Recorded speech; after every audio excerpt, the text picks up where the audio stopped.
Selamat datang! Welcome to a place in Malaysia possessing some of the most fascinating and beautiful tropical islands in the world. Join me today as I travel and discover this paradise here in Southeast Asia, Langkawi. 99 magical islands, dotting the sea near the northern coast of Peninsula Malaysia. Once, just a secret paradise known only to those who would dare enough to venture beyond its tales of pirates and warriors, mermaids and giants. And the largest of those islands, Langkawi, lay in the heart of that paradise. Soon it emerged as one of Asia's most fascinating places to venture. I promptly pulled out the brochure and excitedly leafed through the pictures of a photographer's paradise. It was the kind of oasis that awaits you after a long pilgrimage. In this day and age, however, getting there only meant a swift, comfortable 3-hour plane ride from Manila and then another 55-minute Airbus from Kuala Lumpur. My first footsteps in Malaysia set me off in a good mood. The large KL International Airport was impressive, and its train service to reach the main terminal told me that life in the 21st century would probably never slow down. But that's why I was off to Langkawi in the first place, I reminded myself. The island was said to be enchanted, and the place you head to in search of relaxation, to tuck yourself away from the rest of the world for a little while.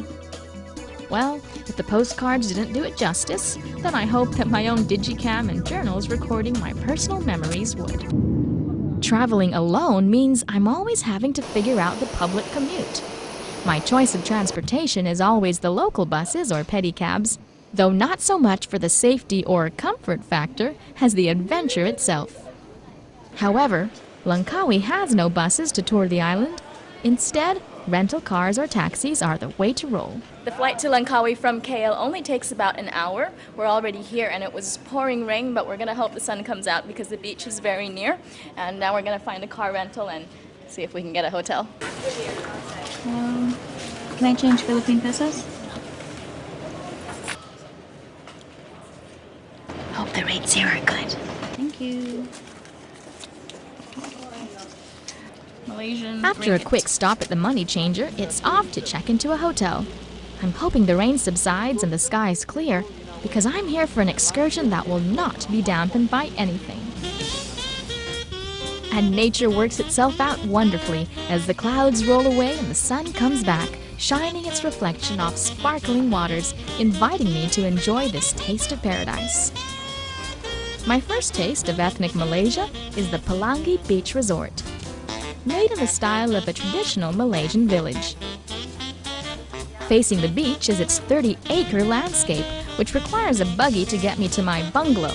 Well, more appropriately called elegant wooden chalets. For my stay, I'm going to be booked at the Pelangi Beach Resort. Again, it's made like a typical Malaysian village. The houses are very ethnic looking. This is the suite. We're checking out the bedrooms.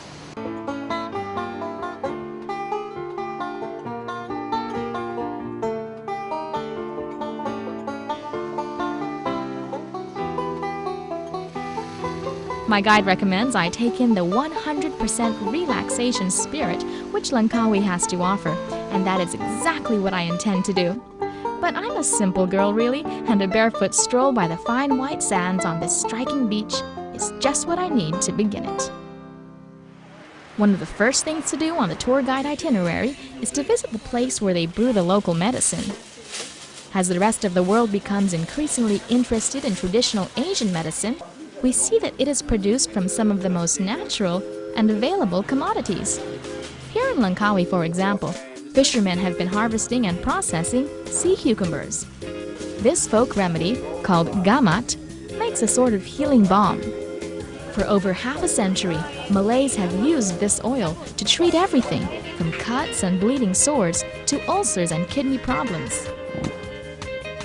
They mix the sea cucumber with some local ingredients to make this oil. Now the locals tell me that if you put your finger in the burning oil, which is very hot right now, you won't get burnt. The oil burns, but only for a split second, and afterwards, the feeling is soothing.